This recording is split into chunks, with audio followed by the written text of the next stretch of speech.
And welcome back to Sports the NEMO Way, the Chris Paul episode. Wow, about said version.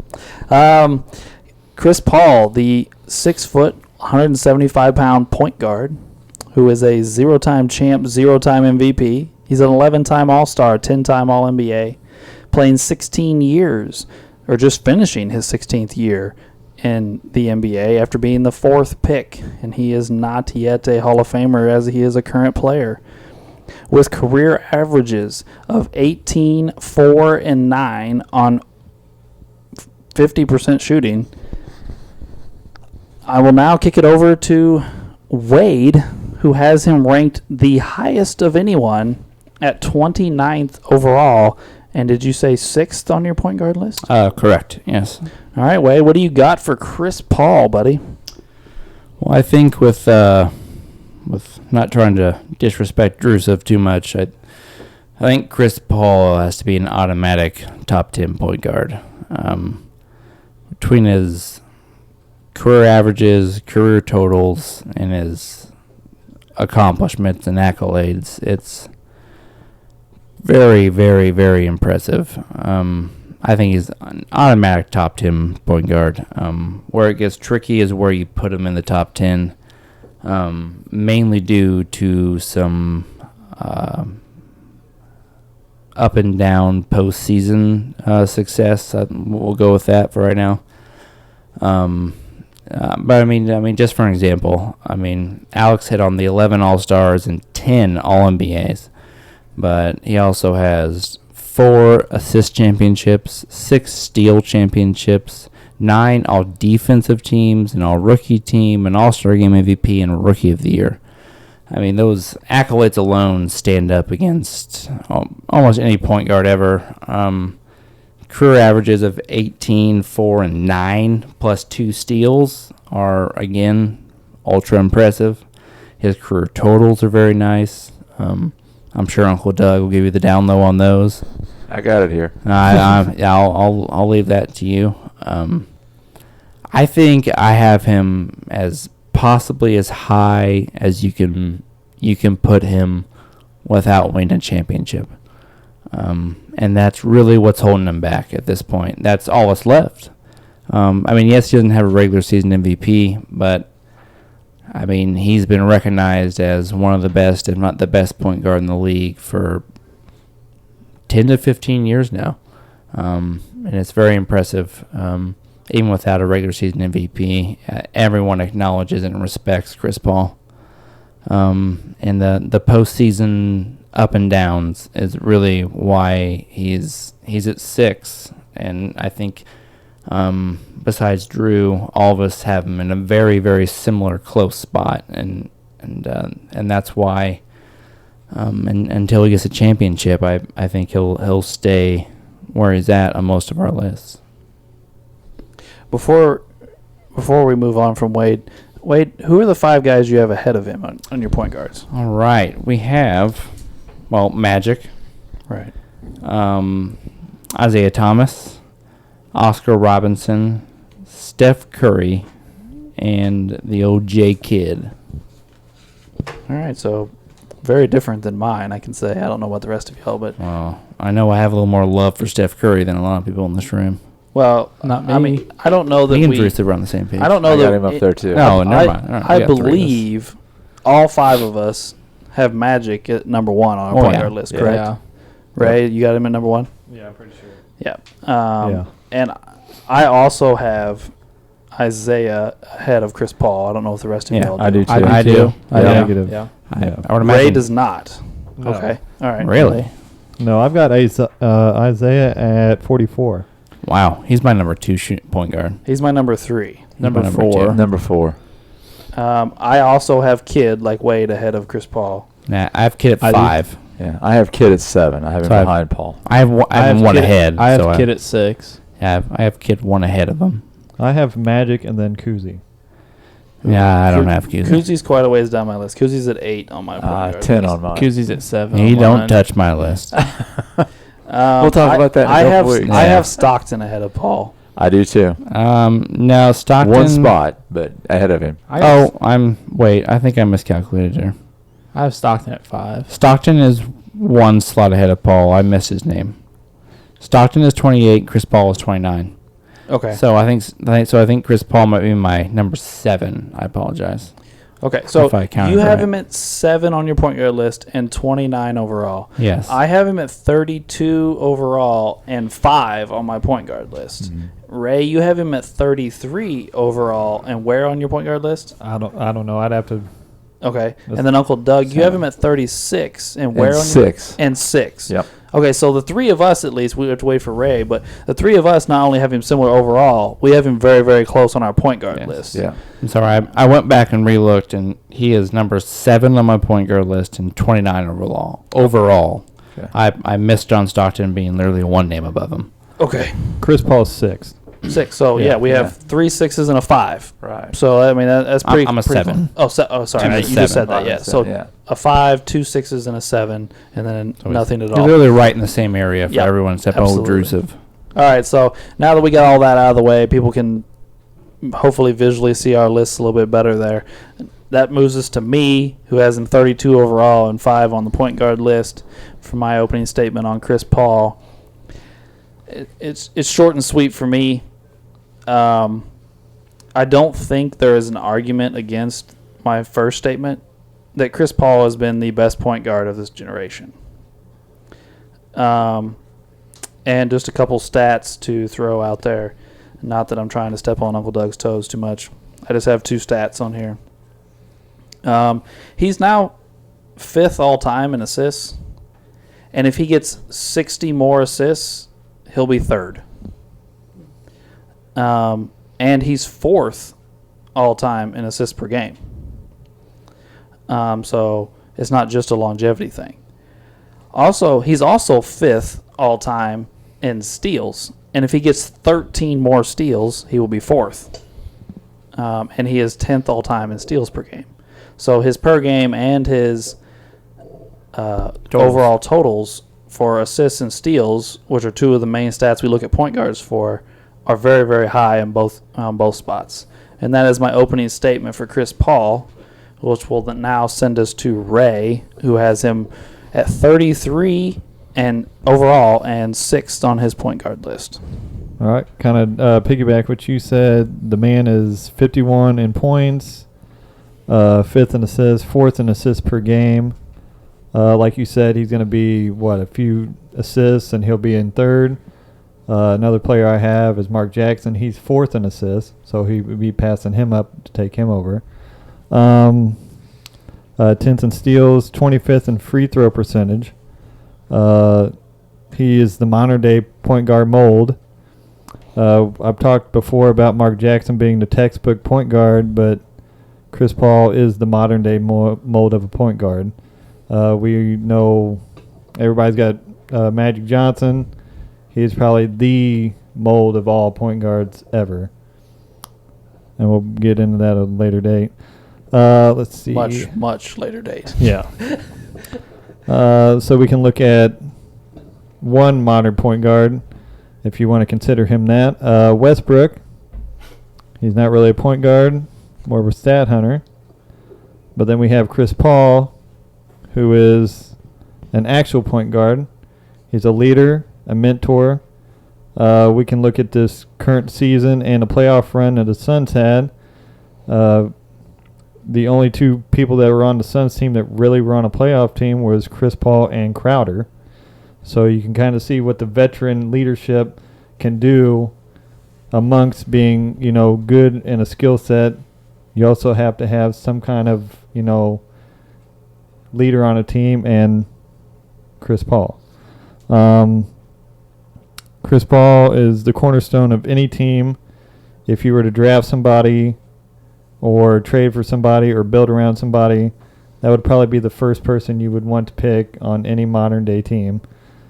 He has battled back from injury to get to the finals only to lose, but any other player at his age would probably quit at this point in his career, but not this dude. He's coming back for more, maybe to grab a crown, maybe not, but his character and commitment and talent is why he's on my top 50. Fair enough, Ray. So that will lead us now to Uncle Doug, who has him 36th overall and 6th on his point guard list. Yeah, I think Chris is, as everybody's already said, is just a typical. I mean, he's the prototypical point guard for this era. We've already talked about how high he is on the assists and steals. He is 47th all-time in points. His average is 124. We just talked about how he hasn't been an MVP, but his two best seasons, he averaged 21 points, 4 rebounds, and 11.6 assists, and lost the MVP to Kobe Bryant. Then the next year, he averaged 22.8 points, 5.5 rebounds, 11 assists, 2.8 steals, and lost the MVP to LeBron. So he's had some really good seasons and lost to, obviously, some all-time guys. Some guys that we'll see on lists much later. Yes, much later. And so Chris has been, and as we were talking about, is his high, the numbers. We a lot of times will hear, a player that has a long career will be high on the all-time numbers, but his averages may not be great. Somebody that gets hurt early or has a short career, it's the other way around. Paul's got both. So he's done it for a lot of years at a high level. I just think Chris needed to be there. And like Wade said, I think a championship, had he won the championship this year, I probably would have had to move him up. So, yeah, that get us started here. All right. Well, I don't know that we've actually said it out loud. Maybe we did and I missed it. But for those of you that are wondering, Drew doesn't have Chris Paul on his list. Yes. So he is that guy in this episode. So not that we, like Wade said, not that we were all trying to bash Drew there, but Drew, what is your case against Chris Paul? Well, I think, this is my own opinion, I think Chris Paul, he gets injured. I mean, he has played a long time, but I think his injuries, looking at these seasons, he doesn't play all of his games, but he still has played a bunch of seasons at his age. And then I think he chokes a little bit sometimes in the playoffs. Like, that's why I don't have him on my list. I got a stat for you with the choking. He is the only player in NBA history to lose 4 best-of-7 series when his team is up 2-0. He's the only player. So, there's my opening statement. All right. Well, it's only one, but I have a playoff stat, not stat, but kind of stats on my list over here. It doesn't have anything to do with his 2-0 stuff, but his stats are better in the playoffs than they are in the regular season.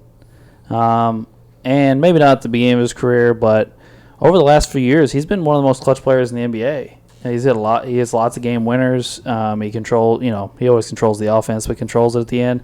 His points go up a couple points in the playoffs. His rebounds go up, and he shoots better percentage from the field in the playoffs. He has had some moments off the top of my head. A few years ago when he was playing with the Clippers, he had 2 really bad turnovers at the end of a game against OKC. Sounds familiar. Which cost him. He dribbled the ball off his foot on the way up the floor once, Yeah. and then I can't remember what he did. He had 2 turnovers really late in that game, though. So I don't doubt that he's had some moments. Well, another moment when he was with the Clippers that I remember watching with Dad, I think he'll remember this, is when him and DeAndre Jordan, Blake Griffin, and all of them in L.A., when they were playing the Jazz, I think in the first round or second round, and the Jazz best player was really Gordon Hayward. And I was like, how are they not beating them? And then the Jazz end up winning the series. I don't think it even went 7, I don't think. And I was just like even with that, I thought even with a better team, they should have been able to beat the Jazz. That was just one of mine. Do you remember that, Dad? You know what I'm talking about? Yeah, I do remember the series, yeah. Yeah. Well, I think it gets tricky when you talk about stuff like this. Chris Paul has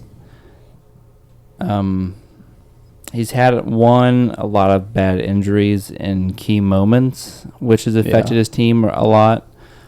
He has had a handful of bad moments that has in big games that have ruined his team's chances. But he has also had a lot of very, very good playoff moments, I think you can point to at the same time. But unfortunately, with certain players like this, when you don't have the championship yet, you're going to be remembered for the bad ones until you get the championship. Right. Dirk Nowitzki was known as a choke artist until he got the championship. So was Giannis. Yeah. Well, I mean, but in all honesty, they did. They choked multiple times in big situations, and you can sit there and look at their stats and be like, oh, well, they averaged 26 points and shot 47% or whatever, but in very important moments they came up short and they choked. And Chris Paul is unfortunately, whether if it's injuries or had a couple bad games or a couple bad moments or lost to less talented teams, that's going to follow him until he wins, or if he ever wins. And that'll, unfortunately, whether if it's fair or not, will be his reputation in the playoffs if he never wins. And that's the way it goes in the NBA. I mean, I think we talked about this a lot with the James Harden. James Harden has a similar playoff thing where his playoff stats really aren't bad. They're actually really good. But he's had some really bad moments. He's had a couple of times where he's gotten hurt, a.k.a. last year. But if you look at his playoff stats, they're good. They're like 24, 25 points on like 44% shooting or something like that, which isn't far off from his regular season career totals. But until you get the championship, that's how you're viewed. And that's how it goes, especially when you get into a territory of all-time great players. Those little things are what separate you. So that's just how it goes, and that's how he's going to be viewed, I think. I think it's a really fair point, Wade. Yeah. Drew. Yeah. Question for you. Okay. Who is your number 10 point guard? It is Steve Nash. I anticipated that. I figured. Okay, let's talk CP3 and Nash. Neither one. I mean, you mentioned Chris Paul being hurt, but in minutes per game, 34.6 for him, 31.3 for Nash. So Nash is hurt. Yeah. I mean, he's not playing as much. Now Nash does beat him in field goal percentage. Nash shot 490 and a 472, but assists, Chris Paul's 9.4 to Nash's 8.5. I mean, almost a full assist a game. Rebounds, Paul is 4.5 to 3 for Nash, 1.5 rebounds. Steals, 2.1 to 0.7. And then points, 18.3 to 14.3. That's why I have CP3 ahead of Nash on my list. And neither of them have championships. Right, yeah. Correct. There is a handful of point guards that made majority of lists in this room that don't have championships or have championships of bench players in Gary Payton's instance. Wade doesn't count it still.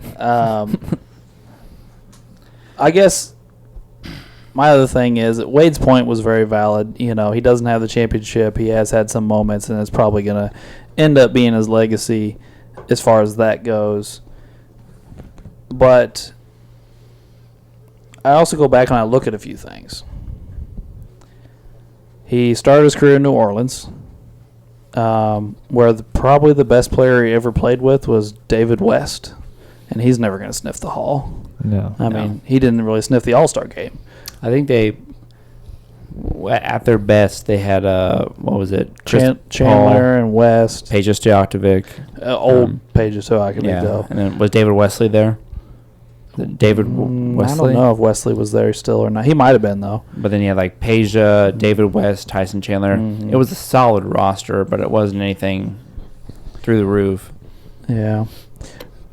But they got to the playoffs a few times, I believe. Yeah, they were a playoff team.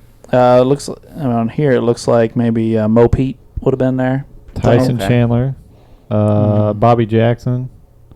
I've been an older Bobby Jackson. Yeah, I think so. Razul Butler. But I mean, Nothing crazy. Nothing crazy. Like I said, David West was the best player he played with in New Orleans, and he's maybe a one-time All-Star maybe. Yeah, good player, not great. Right, and then he goes to Clipperland, where I guess the best player he played with is Blake Griffin, who's has a handful of All-Star games, but Blake Griffin's not a Hall of Famer. No, he can jump over a car, Alex. The hood, anyway. Sorry, go ahead. I was gonna say, I think with the Clippers is where it starts to get tricky. Well, that's where it gets tricky. They had some good teams when he was with the Clippers, but they were never the favorites. They were never even probably top 2 team in the West. Supposed to be anyway. We didn't look at them and go, man, it's them or them. The Clippers or the Lakers, and whoever wins that series is going to win the championship. We never viewed them like that. And as far as injuries go, Blake's even more injury prone than CP is.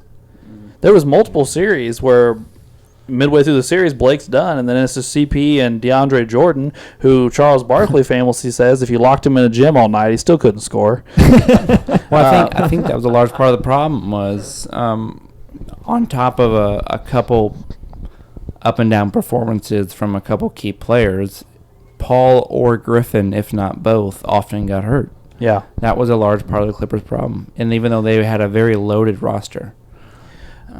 And then on top of then he goes to Houston, where he does play with a future Hall of Famer. I don't think any of us argue that James Harden will be a Hall of Famer. But then they became a powerhouse. They won a bunch of games, and they took the Warriors to the brink. Obviously, CP3 gets hurt and Harden chokes, and that ends. But they were really, really good, and they were a team that we looked at like they could challenge for a championship, and they challenged it. They didn't do it, but they challenged. Then he goes to OKC. We played with a bunch of scrubs, really. I guess Gallinari is your second best player. And now he just took a Suns team to the finals. As of this point, there's nobody on the team that's going to make the Hall. Maybe they're all too young to know. We got to wait longer. See. Yeah, maybe Booker becomes a huge stat guy later. I don't know. But I guess the overall point I'm trying to make is he didn't play with a bunch of big names and not win a championship. He had some teams that were pretty good. He had some teams that weren't very good, and he didn't win a championship. But I don't know how much of that is actually on Chris Paul not performing or whatever the case may be. Maybe he would have beat Utah in the series you brought up earlier, but he wasn't going to win a championship that year. Probably not, but he probably going to make it to the Western Conference Finals, and you never know what might happen if. This year, all the injuries and stuff, you can't predict that. You never know what will happen with that kind of stuff. So you never know. They could have went to the Western Conference Championship and someone got hurt. You don't know. Something could have happened. That's true. But I do have my last part of my argument over here. Chris Paul was drafted to the Hornets, who the season before he was there won 18 games. In his rookie season, they won 38 games, a 20-game improvement. And then after that, they made the playoffs a few times in a row. And then Chris Paul was traded to the 32-win Clippers in his first season there. They won 40 games, an 8-game improvement, with Blake and Jordan both missing 20 games. Then he was traded to the Rockets, who were a 55-win team the season before he got there. But then in his first season in Houston, they won 65 games, the most in franchise history. Then he goes to the Oklahoma City Thunder, who the season before he was there had Russell Westbrook and PG-13 and Jeremy Grant, 3 starters on a second-round playoff team. And they traded them all.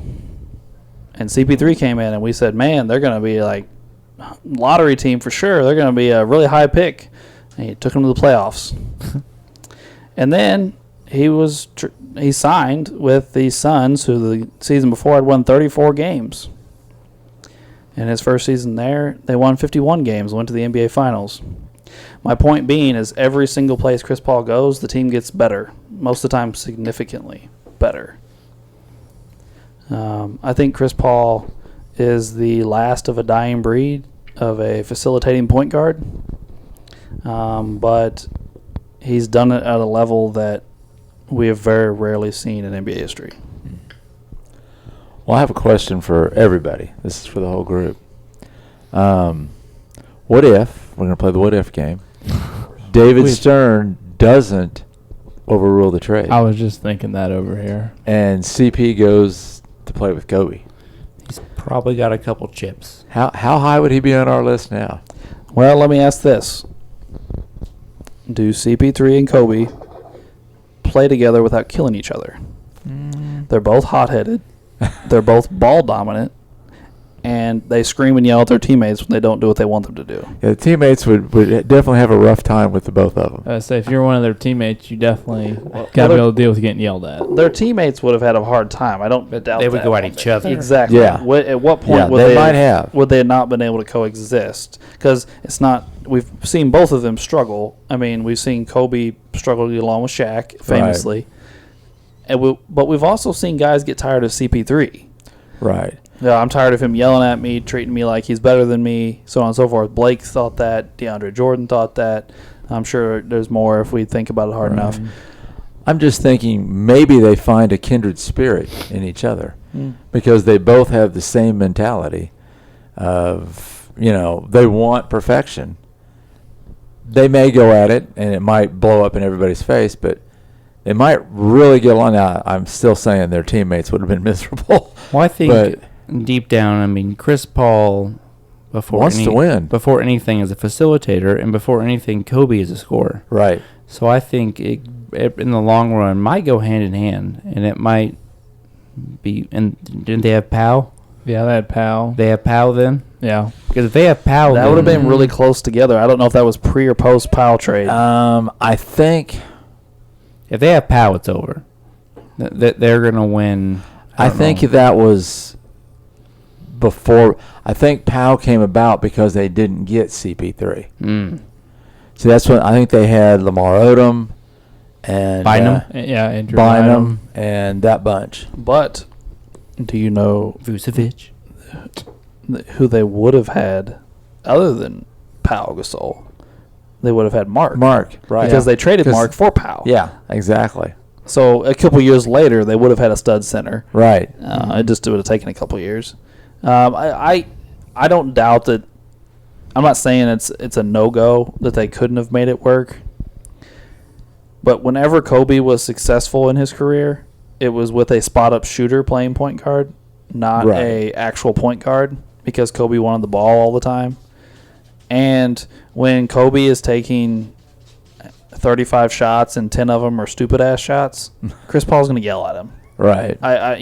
Dude, I can get you a good shot, or I can get somebody a good shot. Why are you taking these stupid-ass shots with three guys on you?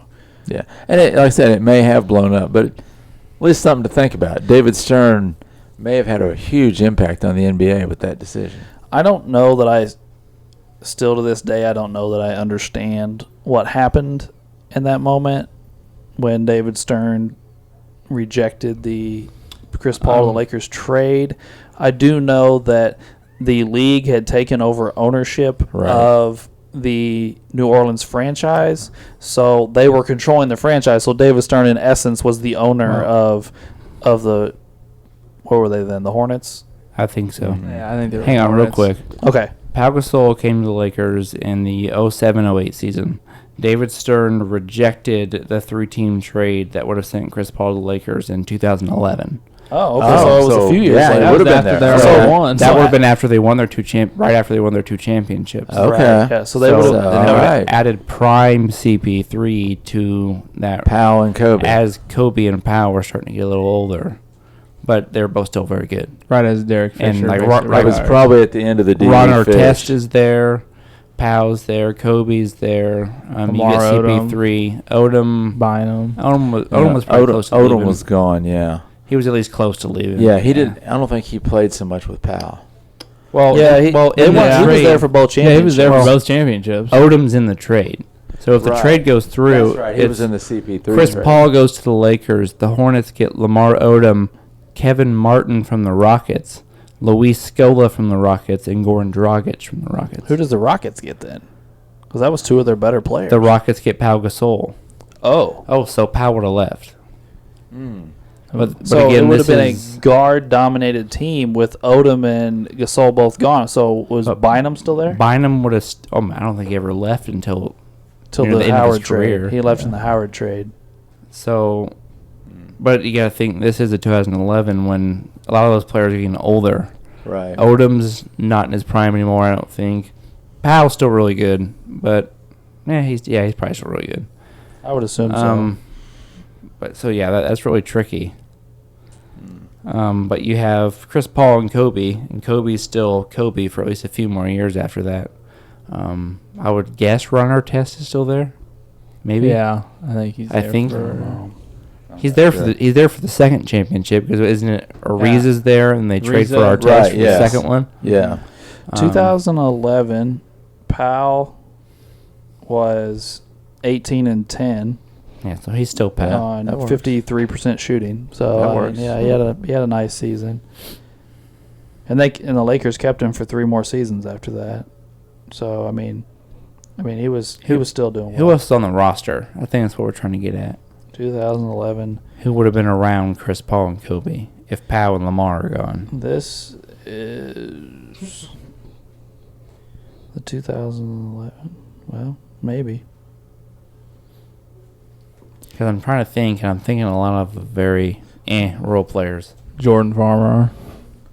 Farmar, fucking the Chris Brown, Yeah. Yeah. I'm just thinking of all these guys. it Like, is- Vucevic, You have Matt Barnes, Steve Blake, Shannon Brown, Kobe Bryant, Shannon Brown, Andrew Sorry. Bynum, Derek Character, Devin Ebanks, Derek Fisher, Pau Gasol, Trey Johnson, Lamar Odom, Theo Ratliff. Theo must have been 80 Yeah. by that Yeah. time. Oh really. my Yeah, god. he was playing in the 90s. Yeah, Joe Smith, who again would have been old as hell.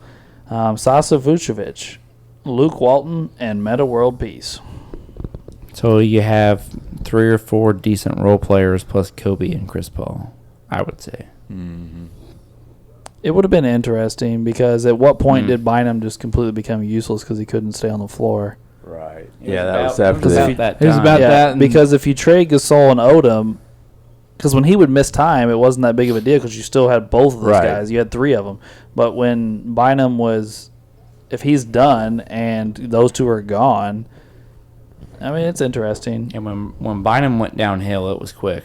Oh, yeah. 2000 Once he got the big contract, he lost He was interest. really good for a couple years, even with the injuries, and then he gets more injury prone, and Okay, he so disappears. 2012 was his last hurrah, and then he missed an entire. So 2011, the year we're talking about, he averaged 11-9, and played 54 games, and then and then the next season he played 60 games, averaging 18-11. But then he missed the entire next season and never played more than like 25 games the rest of his career. Yeah. He's done. I'm saying if Chris Paul and Kobe are going to win a championship, it'd have to be in those next 2 years when Bynum was still effective. Yeah. And And Luke then- Walton was still playing a good role then. Yeah, like Ron Vucevic, Artest. Ron Artest. the Brown guy was an okay Shannon role Brown, player. Yeah. When there's a handful, Steve Blake was a decent role player. Yeah. When you have a couple decent role players, 2 superstars, and a good center, I'd say that had to be their window was those 2 years, and then it would probably kind of fall apart, or they'd have to reshuffle it or whatever. Mm-hmm. It indeed would have been interesting. But I guess at the root of your question, Uncle Doug, it is what would Chris Paul's career look like with championships? Right. So whether it was that trade, whether it was they win this year instead of lose to the Bucks, whatever the case may be, I think you can make a case for Chris Paul jumping all the way to number 2 on my point guard list with a championship. Yeah, I think he would at least move up on mine. I'm He not would- sure he'd go clear to 2, but he'd go up. He would go with definitely in the top 5 for me, maybe top 4. I'll say right now, if he would have won this year, he'd been on my list. Because, I mean, I'm just saying. everybody I have above him has a championship except Stockton. Yeah. So the championship's really the big thing, you know, and Stockton is the all-time leader in assists and steals. So that's Yeah. kind of his big thing over Chris Paul. Yeah. By the way, talking about Stockton, I just saw an interview yesterday with Chris Webber. I don't know when the interview actually happened, but I just saw it yesterday. And he's like, dude, John Stockton was the biggest gangster in the NBA. He said, bro, we had a rookie one year when I was playing in Sacramento, and I said, dude, John Stockton is a gangster. And the dude was like, what are you talking about? And he's thinking like chains and hats and sagging pants and everything. He's like, no, watch. And he's like, we stood outside the stadium. John Stockton rolls up in a minivan, lets 4 kids out, and then goes and busts our ass in the game, and then gets back in the minivan with his kids and goes home. Yeah. He's Yeah, like, 'cause John Stockton was a gangster. Yeah, on the Dream Team, the people in Spain didn't know who he was. Yeah. They didn't know he played for the Dream Team. I mean, he's like our size. Yeah. Like, Well, They're walking down the street and they were like looking at his.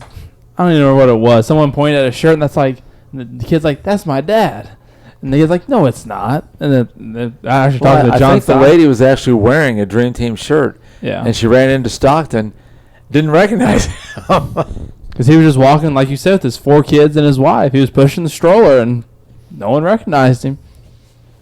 yeah. I don't know. I know this isn't a Stockton episode, but I just found that really funny. I just saw it yesterday from Chris Webber, so I thought it was funny to bring up tonight. I guess my big thing is, Drew, Mm-hmm. let's go over some of these guys you have on your list. Can I say one more thing about Okay, Chris go ahead. Paul before we get to something else? Sure. This year, when the Suns won 2 of their games in the Western Conference Finals, he did not play. I just want to throw that out there that they didn't need him to win 2 of the games in the Western Conference Finals. I mean, I agree with you, but the best player on the other team was also out. Yeah, I'll agree with that. I'm just saying if you take 2 best players away, but that doesn't really, I don't know. I guess if we run over some of these other guys, All right.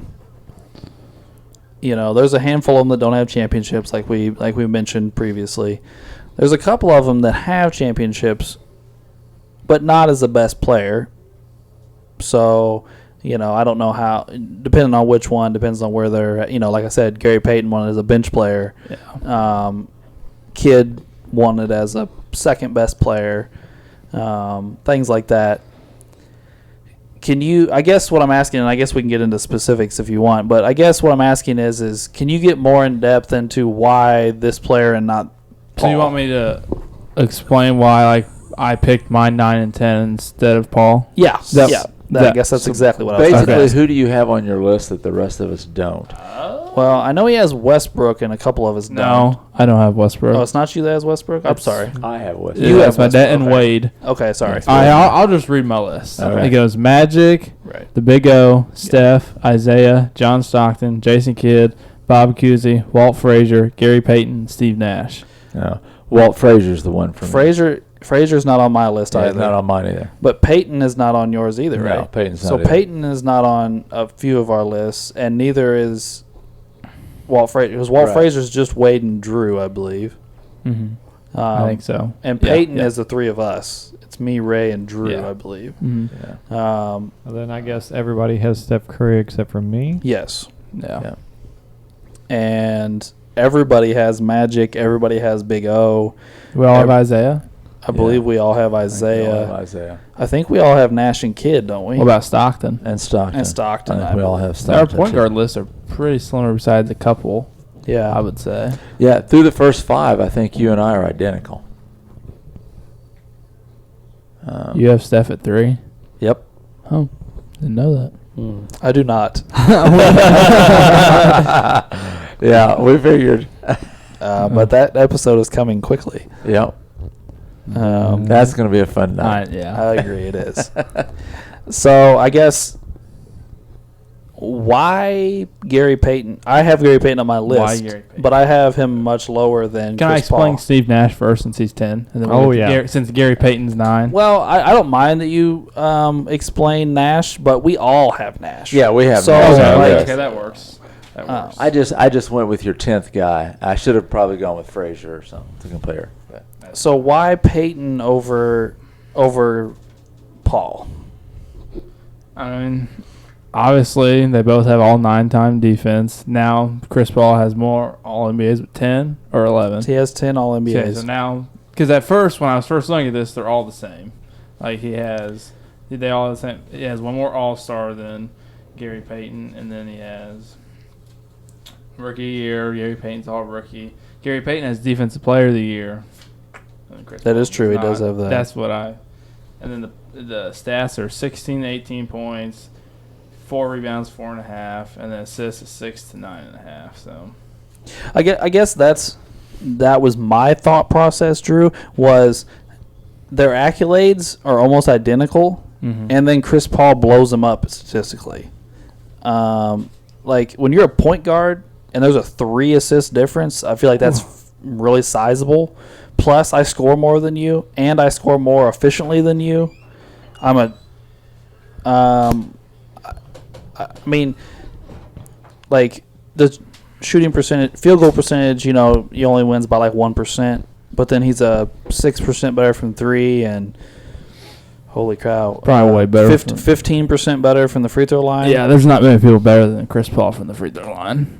Yeah, I would say I will say this. I just noticed this a few minutes ago. Chris Paul was 0.5 of a 3-point percentage last year from being 50, 40, 90, while being 16-9 in his 16th year in the league. Kind of impressive. But anyway, I guess what I'm saying is, Drew, is that's where I'm struggling to wrap my mind around it. I have Payton on my list, so I'm not trying to take him off your list. Yeah. But I guess what I'm saying is I have Chris Paul quite a bit higher, and they both are very dominant defensive players, I guess. Yeah. And then offensively, Chris Paul's numbers are just far superior. So I guess what I'm asking you is explain that. I'm being very long-winded. It's all right. I don't know. I guess the thing for me is just Gary Payton's Defensive Player of the Year. I think that I bump him kind of higher up on the list than anybody else because he's the only point guard to ever do it. Is he the only guard that ever? No, never mind. I shouldn't have said that. I don't know why I said that. I'm sorry, guys. But yeah, I don't I didn't want anyone to say anything. I know. There's this guy I know called Michael Jordan. I know. But yeah, I think that's pretty impressive. I think that's why I bumped him higher up than that because he's the only point guard to do that. I think that's why. just throwing this out there, but do you think maybe watching Chris Paul so much in the playoffs when he has lost influenced you some? Because you went to that series where he and the Clippers lost, and I've watched him a whole we've lot, watched basically. quite a few series like that. You think maybe that had some effect on? Probably has, but basically my whole life I've kind of watched him lose. He's I don't know. I've just always basically That's a good reason. I mean, that's what you remember. That's how you're gonna feel. because probably I would say 08, 09, probably last season. Like when I was little, I remember. I think because Alex would come over and watch NBA playoff games. I remember at halftime we'd play basketball like in my playroom and all. Mm-hmm. But yeah, that's probably. And I remember it was with the Hornets since I remember much with the Hornets. But I remember basically him with the Clippers and all that stuff. I remember most of those series them losing, never making it to the Western Conference. Sometimes even lucky to get out of the first round. So that's probably some of the reason why I don't. So I guess if you would have watched Nash and Stockton and Kidd do that, you would feel differently about them. Probably a little bit, yeah. I don't know. It's hard for me, cause I can't say Gary Payton's probably the same thing. He made the finals one time. So I feel like if I would have watched them, I don't know. It's hard because I'm younger, so I haven't seen all these players as much as you guys. Well, I just kind of threw that out there because I'll put it back on myself. The James Harden episode, when you guys started presenting all your stuff, it dawned on me that watching James Harden choke in the playoffs is a lot of the reason why I didn't have him on my list. Yeah, I can feel you on that. So stats wise, he. Oh yeah, and Yeah, then it was I hard for me. agree. I wasn't a big James Harden fan. Well, not really. I like him a little bit more than Nets, but I never really was. But looking at his stats, I'm like, they look pretty good. They do. They really do. At And times when you're bouncing back and forth with somebody, stuff like that. and we all get mad because he travels all the time. So that's another reason why if you don't like the player too, that sways your. Well, I mean, that's So happened in a few do you- episodes where someone just flat out doesn't like the person or doesn't like Something the way they play did, or something So they did. They're not going to put them on their list. Truth. I think that's happened So with all of us. So I don't know that you were trying to say this, but do you not like Chris Paul? No, I don't like Chris Paul. I think it's. I do like Chris Paul. I don't know. I don't. Well, that's which is not it, it. Drew? It's not that I don't like him. I just think his playoffs is what's really got me. My whole life, he hasn't really won much. Okay. Well, I mean, he doesn't have a championship. I mean, not just No, in your yeah. life, in everybody's life. He doesn't. Yeah. I mean, he doesn't have it. Well, like kind of what I was trying to say is, like, for an example, like, I think it's pretty obvious at this point. I really don't like Allen Iverson, Right. and therefore he has not on my list. I think it's safe to say through certain comments made off and on, Alex and Ray don't really like Harden or Westbrook, and they didn't make their list. That's true. I think if you listen to the episode, Uncle Doug does not like Kevin McHale. And He I did don't not think- make the list. I don't think Alex So and I Ray think like. that's a big factor in what Steph. you watch and what you like. Steph's on my list, though. You don't like He's him a lot- though. well, I Ray remember. hates- I remember Ray Christmas hates when I wore my Ray. Steph Curry shirt. Hate is a strong word. Ray hates Curry. Okay, well, when you say Alex hate, doesn't though, like this him. is sports hate. This is Yeah. not like I'm hoping bad things happen Right, to you. you're not But- personally yeah, hating you know what the I'm saying, person. though? Yes. On- No, I completely you don't agree with like your sentiment. someone, it rubs off on your It opinion. does. Because I would It's always a They're fact. really good. I would always tease Alex when we go to Christmas or Thanksgiving. I'm like, Steph Curry's shooting threes, and he'd be like, "This is stupid. This is not think- real I basketball." mean, those are the legit 4 or 5 players that I just named that you can tell if you listen that we don't like, and they didn't make certain lists. We don't like them, That's true. and that's just how Yep. it goes. That's true.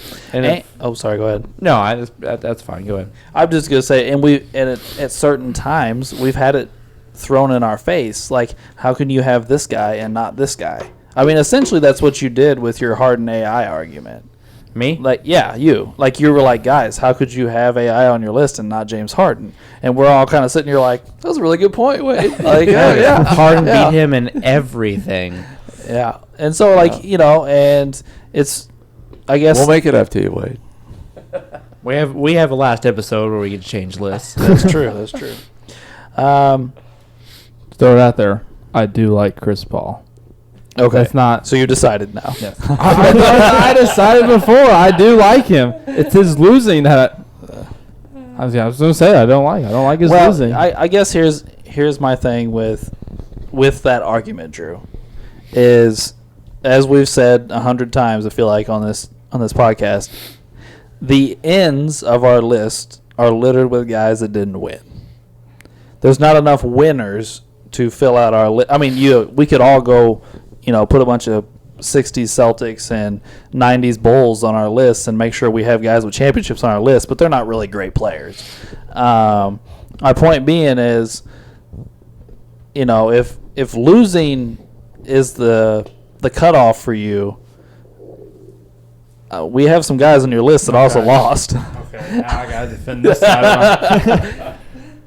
I don't want a bunch of people like that, like you just said. I don't want all those Celtics or those Bulls players who didn't play, like Robert Parrish the first year the Bulls won. He didn't play a single game. I didn't know he was on the team, and he literally won. So I'm not saying I want winners. I think it's like what my dad said. I've been alive, and like since I've been remembered, it's just him. I don't know. I just see it in my. That's what I think of Chris Paul is like. He always falls short of the championship, I think is what I'm saying. Like, I think he's had not terrific opportunities. Obviously at the beginning with the Hornets, I'm not saying he's supposed to win there, but I think in LA he should have at least made the Western Conference Finals at least once. I think those Clipper teams are pretty damn good. I went back. I think that's the only thing I would have pushed back on what Alex said earlier about going through his teams. Those Clipper teams were pretty loaded. He should have won more there, I believe. But they were never the favorites. Maybe they should have. I mean, we're talking about Chris Paul, who we all, at least outside of Drew, have as a top 36 player ever Yes. at point guard. We had Blake Griffin, who was in his prime a top 2 or 3 power forward in the league. Bill Simmons once said he was the third best player in the entire league one year. So he was a legit all-star / maybe superstar in his prime. And then you got freaky athletic DeAndre Jordan. DeAndre Jordan was one of the best Come shot on. blockers and rebounders, if not the best, for a handful of years. You had good role players in J.J. Redick, who's one of the greatest three-point shooters of this entire era. You had, just Jamal Crawford's Jamal sixth man of the Crawford, year. 3 or 4 times sixth man of the year. You had good role players like Big Baby Davis and what's his name, the point guard for the Clippers now. Was Reggie Jackson? No, wrong point guard, I think. Reggie Jackson Beverly. played with. You think about Beverly? Beverly. Bledsoe and Yeah, Beverly. Bledsoe was there for a few Bledsoe years. and Beverly were both there. Yeah. Those are teams that should have been favored to win. Maybe. Well, I let's- think they did not achieve their potential, and they had a championship winning coach on top of it. I think they underachieved. Who- That's who was their my coach? point. Doc Rivers. Was he? Oh, yeah, Yeah, you're right. he was Doc their Rivers coach. was there for a couple years. I think they underachieved, and Chris Paul is at least part of that. I'm not saying it's all on him, because it's not, but No. he's part of them underachieving. So I'm just looking at the playoffs here. Just pulled it up. So his first year with the Clippers,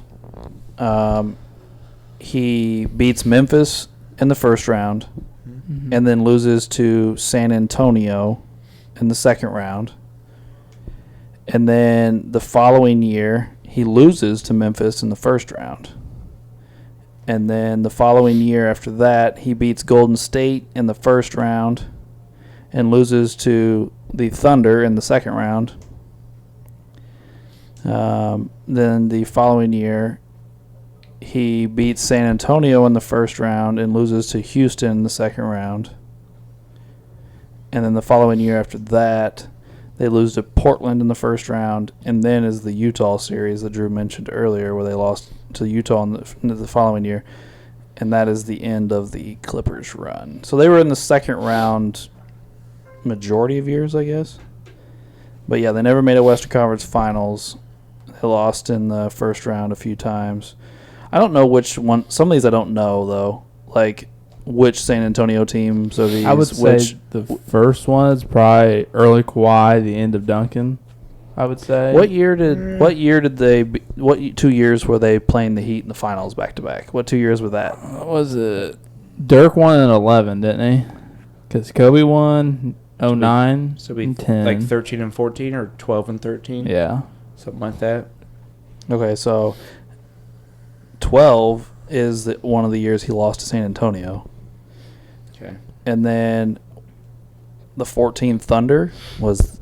I mean, I guess that's at least Durant and Westbrook. If it's not, I think Harden would have been gone by that point. Yeah, at 14. Yeah, probably. Or it was close.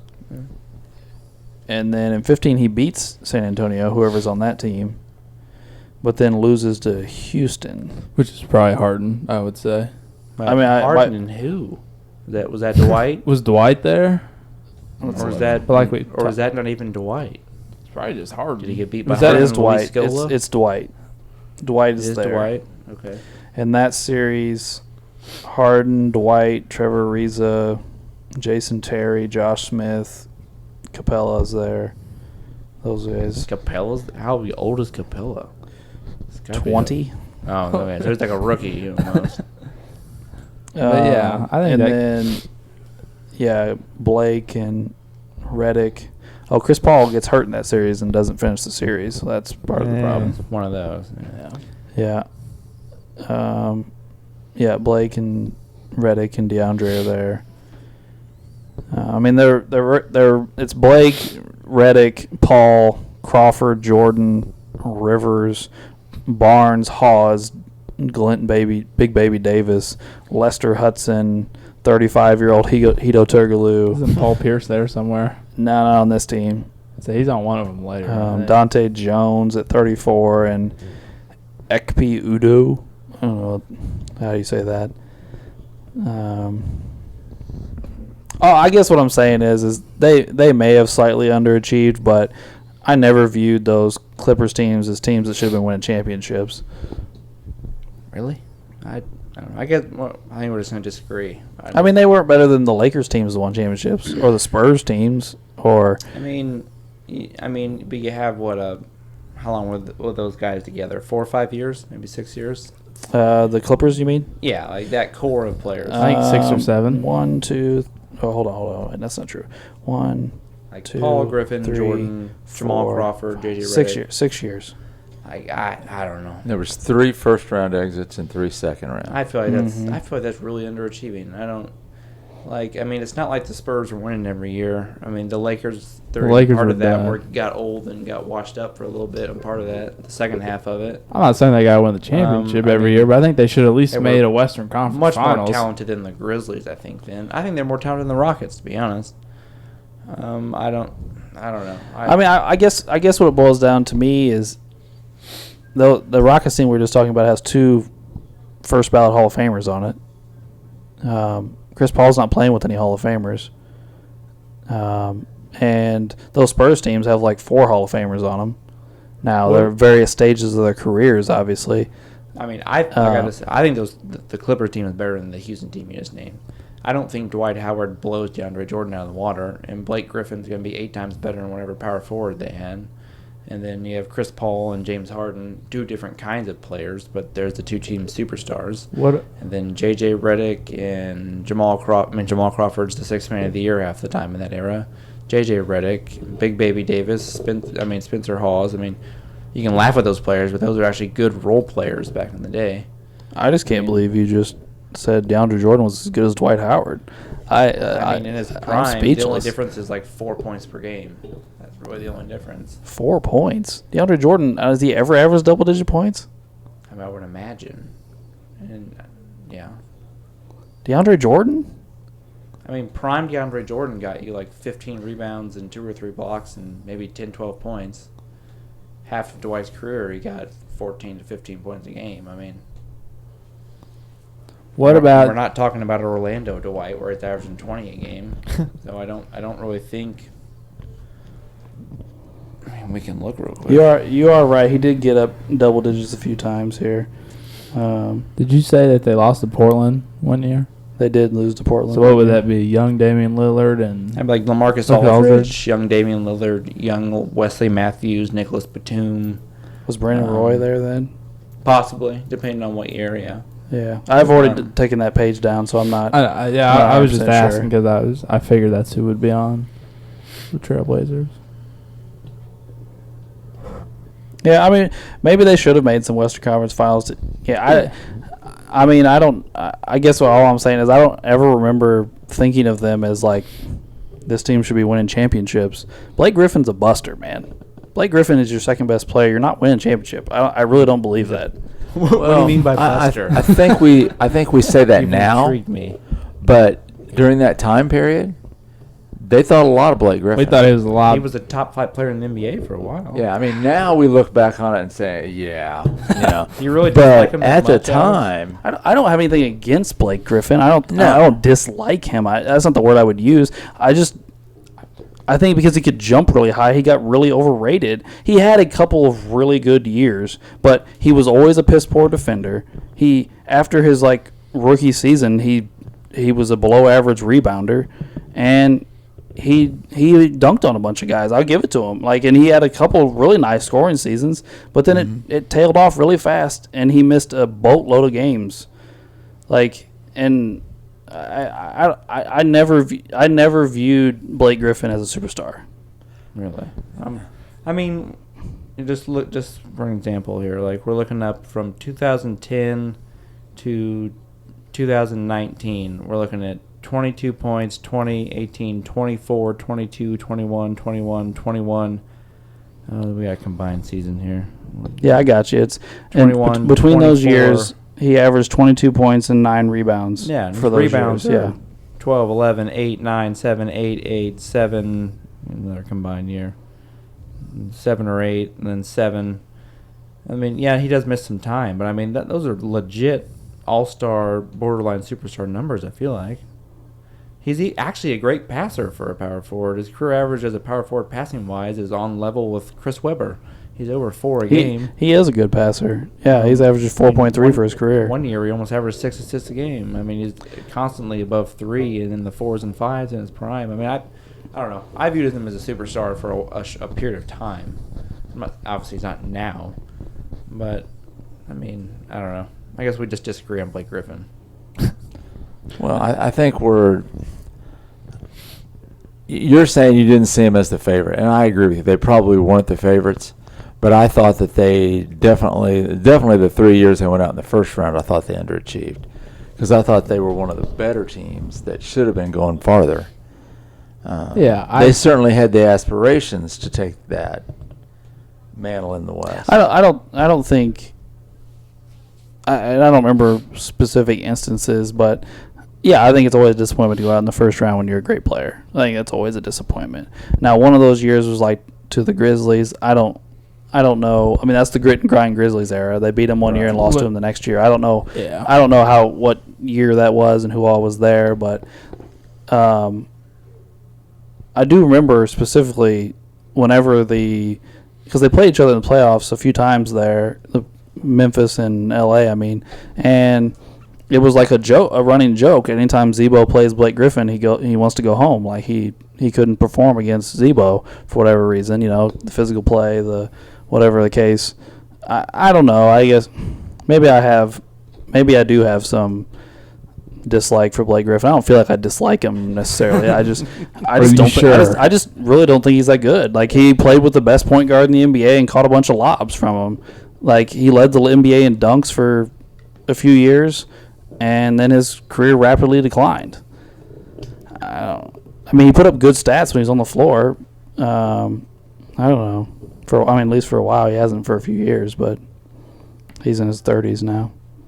Well, while we're talking about the Clippers, this is more recently NBA news, but the Los Angeles Clippers are trading Patrick Beverley, Rajon Rondo, and Daniel Oturu to the Memphis Grizzlies for guard Eric Bledsoe. I didn't even know Eric Bledsoe. Oh no, he got traded there because in the that just come through. 10 minutes ago. That's a good trade. Patrick Beverley has been a negative for a couple of years now.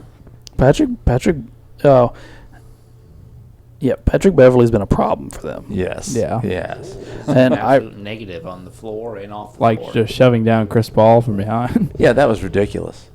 His play has been shitty Yes. for a couple of years. Here's the thing. He's still pretty much the same player on the defensive end of the floor, but he's become a complete negative offensively now. Yeah. Because he was always that guy that would like get in your point guard's ass and disrupt you defensively, but he couldn't ball handle well enough to run your offense, so you had to have a ball handler on the floor with him.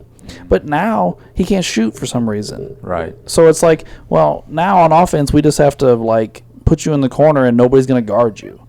I think his defense has gone down too. I mean, he'll still get in your ass and get 5 fouls a game and get physical with you, but people run right past him the past couple of years. His quickness is leaving him, and point guards are just blowing right past him too. And then, like you said, now he's even getting worse on offense, which was the worst part of his game to begin with. And now that his specialty in defense is getting worse and the NBA is getting softer, so he can't even be a giant disruption on top of it, and he's worse on offense, and he's getting slower, and he's just not a positive anymore. Mm-mm. But I will say, maybe he might be able to bring something to Memphis.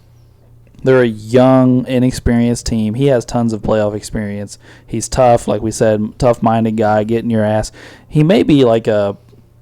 He can do what P.J. Tucker just did for the Milwaukee Bucks. Right. He may have something to bring. I'm not saying he's going to turn their franchise around or something stupid like that, but he may have something to bring for the table in a different setting. The Clippers are a veteran-laden team trying to win a championship. He doesn't really have much of a role on that.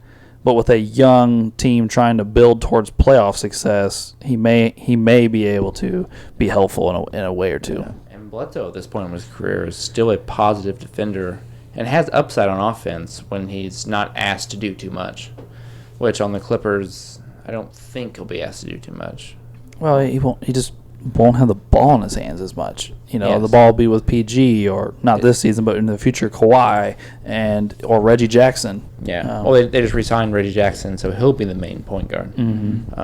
But I think we've talked about this before. I don't know if it was just you and me off the air or on the air, but we talked about Eric Bledsoe is a very good quality player in today's NBA when he's not asked to do too much. If you give him a role and he has a good role in your team, not a huge role, he's a very plus player. But if you ask him to do too much, he can fall apart, and it gets a little wacky. Well, he had a pretty good reputation. Not like a superstar or even an all-star, but like a good reputation around the league until Milwaukee. But the problem in Milwaukee was everybody decided we're going to build a wall, we're going to stand in the paint, and not let Giannis beat us. So Milwaukee, in turn, looked at Bledsoe and Chris Middleton and said, go win basketball games because they're triple-teaming Giannis every time he touches the ball. And that leads into what Wade was saying. They were asking him to do things that he's not capable of doing. He wasn't going to be a leading scorer in a playoff series. Also, a couple years ago, outside of Giannis, they were looking for that second All-Star to help him, and Chris Middleton hadn't emerged yet as quite the All-Star he is now. So they were looking for other players to just step up, and it ended up being Middleton, but at that point it wasn't anyone yet, and Bledsoe had kind of fell off. Yeah. But are we done talking about Chris Paul? Yeah, I think we can I think we can give our closing statements on Chris Paul. I'd say we're done. So, same order or reverse order on our closing statements here? Let's do the same. All right. So, Wade, what's your closing statement, bud?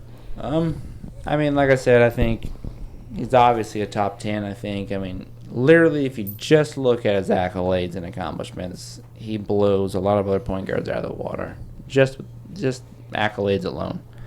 I'm not even counting his really impressive career numbers and career averages. And like I said, the championship is his last step of his career that will put him in the upper tier of all-time point guards. I think he's achieved pretty much just about everything you can achieve without a championship. And I hope he gets it. I like Chris Paul a lot. But yeah, without the championship, I think he's about as high as he's going to get. But he's definitely an all-time great player in my opinion.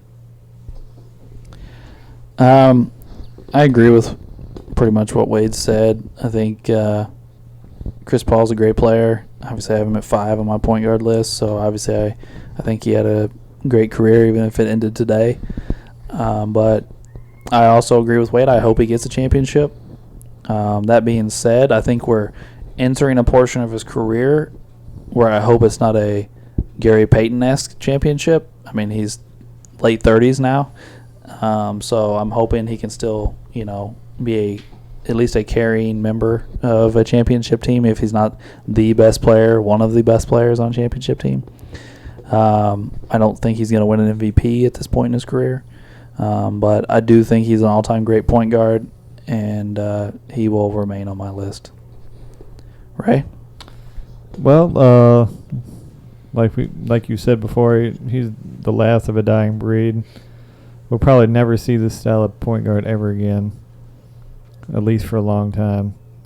Too much isolation, too much, whatever else they want to play in this era of basketball. But this is the guy. Greatness is him, whether he's got a title or not. But this is, like I said, the mold for the modern day point guard. Uncle Doug? Yeah, I have to agree with what everybody else said. I mean, there's not much I can add to that. I feel like he's 6 on my list. He wins the title. He's going up. He's been good for a long time. Not just borderline, but good for a long time. And Drew. Oh, well, I don't know. Chris Paul is just, I don't know, it's hard. I see him as, not all of those are not his fault in the playoffs. I will say that, but I just see him as a loser because he doesn't. Not okay. A loser's kind. I don't know. It sounds so strong in my head. I don't want to call Chris Paul a loser, but he kind of is. Loser is one of those words that it can mean multiple things. Like you're not saying like he's a bum, like Yeah. a loser. He's a loser because he lost. Yeah. You know. He had some playoff failures. Yeah. Not regular season is fine. It's just some of his playoff performances are not. And some of his injuries and stuff are not his fault and all that stuff. But he does get injured some years more than he doesn't have a perfect healthy career like some other players, but not as healthy. But I think those Clippers teams could have achieved more, at least made one Western Conference Finals appearance, if not a couple. So that's my closing statement. All right, so that will close up our Chris Paul portion of this episode, which will move us into trivia. Who wants to go first? I'll go first. Oh, okay. All right, Drew. What you got, buddy? What four basketball franchises retired Wilt Chamberlain's number? You said 4? Yeah.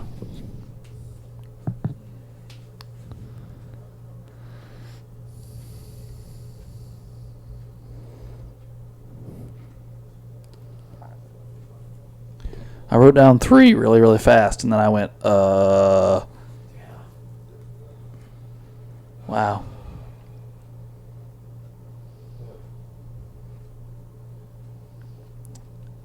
I don't know. All right, I got mine. All right, I got to guess. I'm stumped. Ray? I'm ready, but not really, but I'm ready. All right. Okay. I got Warriors, Sixers, Lakers, and then the Heat. I got Warriors, Sixers, Lakers, and I don't have a fourth. Sorry. Lakers, Sixers, Warriors, and the Globetrotters. Oh, Okay. good guess. And I drew a blank on everyone except for the Lakers. Wade got it right. All right. It is the Lakers, Sixers, Warriors, and the Globetrotters. Well, I read an article a couple years ago that the Heat have a bunch of retired numbers, but none of them played for the Heat. Oh. Like okay. Michael Jordan is retired there. Wayne Gretzky is retired there. Like Kinda cool. not even all of them are basketball players. Like they have a handful of retired numbers in the rafters, but they're not Heat players. So that's why I guessed the Heat, just because I was like, I have no That's how idea. that side the Heat weren't. Make sure you mark down my right Wade answer, adds Alberta. to his Yes, I lead. will. All right, can I do my trivia after everybody's done? Yeah, go ahead. All right. I'll wait for you to mark down my point. Yeah, we won't want you to lose that. I know. Yeah. I know. Wouldn't I that be a don't wanna shame? lose. Yeah, devastating for us. Actually, I have a super interesting one. Okay. As we all know, Russell Westbrook was traded to the Los Angeles Lakers very recently. When he was traded to the Lakers, him and LeBron surpassed Durant and James Harden as the highest paid duo in the NBA. So I've just given you number 1 and number 2. Can you give me 3, 4, and 5 as the highest paid duos in the NBA? Well, I'm actually stunned that they're number 1. The top 10 is actually quite mesmerizing. You'd be shocked who's in the top 10. Because the highest paid player in the NBA has another player on his team that is also top 10 in salary. So I'm surprised they're not number LeBron 1. and Westbrook are number 1 at $85.3 million on 2 players. So you're looking for how many now? I'm sorry.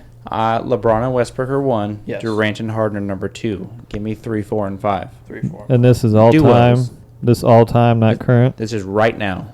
Right now. Oh, Ooh. 3, 4, and 5 highest paid duos in the NBA. wow. I'll give you, well, I don't know how much of a hint this is, but I'd say 1 is fairly obvious. 1, if you sit and think about it, it'd probably come to you. And 1, a little bit of a stumper. All right, I've got one. One might throw you off. So think deeply. Wow. I think I might have got the stumper one. Maybe. I don't even know. Damn. All right, 2 down. And actually, Westbrook and LeBron passed Durant and Harden by $0.1 million. So $100,000.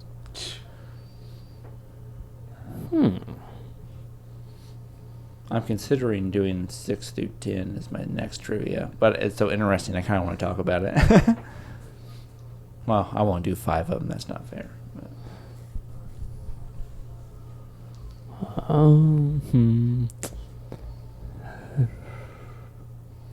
God dang it.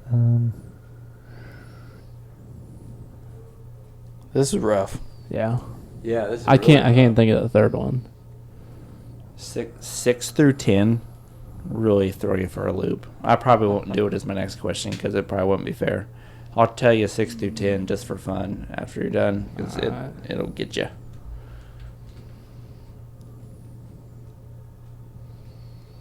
All right, I got my answer, but I'm pretty sure I'm wrong. I know I'm wrong because I've only got one. You don't even have guesses? Can't just. I'm not even going to guess. All right, I guess, but I don't think my last one's right. All right. Ray, you got some guesses? Yeah, hold on. Okay. Okay. Alberta. I have Curry and Clay, Okay. Freak and Middleton, and Butler and Lowry. Okay. I said Kawhi and PG. Okay. Okay, so I got the Splash Bros, Giannis and Middleton, and then Paul and Booker. Okay. I have Kawhi and Paul George, Donovan Mitchell and Rudy Gobert, and Steph Curry and Klay Thompson. Okay. Alex and Ray were both 2 out of 3. Very close. It goes LeBron, Westbrook, Durant, Harden, Splash Brothers, Greek Freak and Middleton, and Lillard and McCollum are number 5. Damn.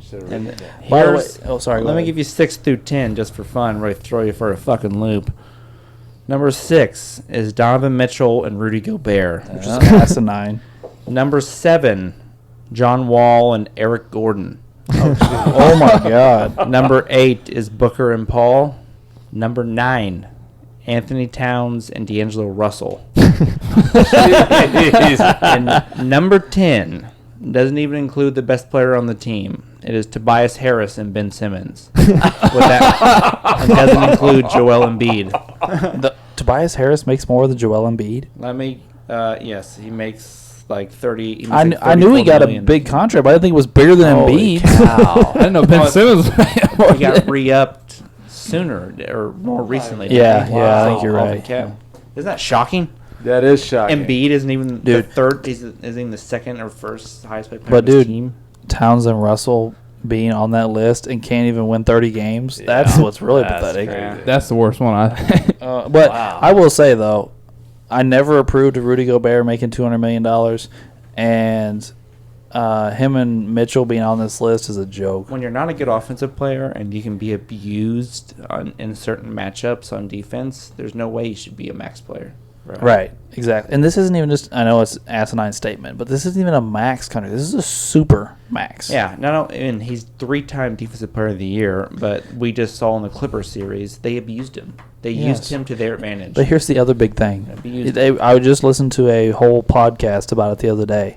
When he plays, Jokic and Embiid, the other dominant centers in the league, He's killed. they murder him. I know Jokic murders him. Yeah. Oh, yeah. When I've you seen that. when you play against the other big men of your generation and they kill you, I can't pay you. And When you are a defensive superstar. Like that's what or a defensive star. That's what you're supposed to be, is a defensive player. Because they were in the playoffs. They lost to the Clippers. They put Terrence Mann on him, who's 6'5". It worked. And and he couldn't score. They were throwing him the ball on the block, and he couldn't score on a 6'5" guard. Yeah. yeah. That's Rudy Gobert. I don't know how he's All right. 3-time Who's up player of the next? year. We're getting sidetracked here. Who wants to go next? I'll go real fast. All right. Rays are always very interesting. Yeah, the last couple have been like population or something. Yeah. All right. So I won't make you name 7 players, but there are 7 to choose from. I won't give you who they are because that will give away the answer. But the question is, who led the NBA in scoring for 3 consecutive seasons? There are 7 of them. All you got to do is name 1 out of the 7. Just Okay. one. Okay. Just name 1. I'm good. All right, I got one. All right. I got Jordan. I got Jordan. Jordan. George Gervin. Okay. So, Jordan's are right. Gervin's are right. Here are the other 5. George Mikan, Neil Johnson, Wilt Chamberlain, Bob McAdoo, and Kevin Durant. Yeah, I remember that. Kevin Durant winning 3 straight. Yeah. Well, Jordan led the league in scoring like 75% of the years he played. Doesn't It he have was like 9 10 of 14 years or something stupid like Yeah. that. Every year he won the championship, I believe, led the league in scoring too. So Which was right. Yeah. almost Yeah, unheard okay. of. Point. No, I thought you said not 7, so I thought you were going to say like 3 or 4. And then when you said 1, I was like, yes. I'll Maybe give you that's guys a right. gimme every once in a while. Won't be very often, but I'll give you one. All right. Well, I'll go ahead and do mine then. We'll go back to scoring again. What active player has scored the most points in a game? Okay. I won't even ask you to say how many. Just I got mine. I got mine. I'm pretty positive in it. Yeah, me too. I yeah. remember him scoring a lot, but I don't know if it's more than some of the other people. I'm not sure. I'm sitting here racking my brain trying to figure out I'm different pretty answers. positive I know it. Okay. You got Okay. yours, Ray? Yeah. All right. Booker. Booker. I said Lillard. It's Booker with 70. Right. I thought he scored 70. Yeah, I knew he scored 70, but I was One sitting of here racking my brain trying to figure out if somebody else did Because it. it had been like the most since like David Robinson or something or something crazy Yeah. like that. Yeah. There wasn't some weird guy who hasn't played in forever sitting on some bench somewhere.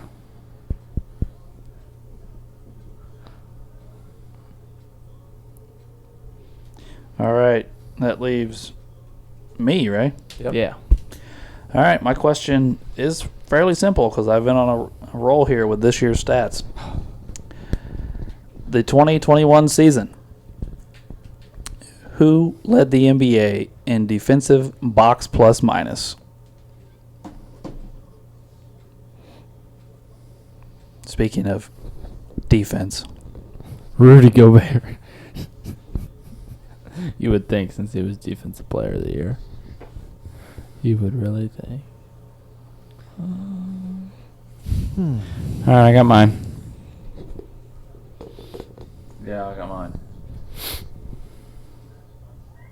Okay. Drew, Got it. what you got, guys? Giannis. I put Gobert. I put Ayton. But Drew Holiday. The correct answer is Nerlens Noel. What? Yep. Wow. Okay. Yes, he was number Did he one. play for the Knicks Yes. last year? Yeah. Draymond was actually number 2. Giannis was 3. Yeah. Jokic was number 4. That's shocking. Yeah, it was. And then Rudy comes in at 5. Let's see if any of your other guesses. Well, I know Rudy Gobert's defensive metrics are usually through the roof, so I figured that's a safe pick. Yeah. No, it wasn't a bad guess, for sure. I mean, won defensive player of the year for the 3rd time. Yeah. But- All right. So that wraps up our episode. Well, you heard about Chris Paul. You heard us miss a bunch of questions. We got a couple right this week. I got like Yeah, we 3 got a points. couple I got questions. 2. So next week, please tune in to listen to George Gervin, who will be defended by everybody but me. Are you doing our Are you doing our trivia standings? totals? Yeah. Oh, yeah, shit, sorry. Man, I'm off my game. All right, so after today's totals, the standings are as follows. Ray with 17, Alex and Doug with 34, Drew with 35, and Wade with 46. Jeez. Wade extended his lead. I like it. I like it. Yeah. We just need Wade to get sick and miss a bunch of episodes. Say, well, remember, we're not even halfway done yet. I'll still kick your ass. So anyway, please tune in next week for the George Gervin episode. And thanks for tuning in this week to Sports the NEMO Way.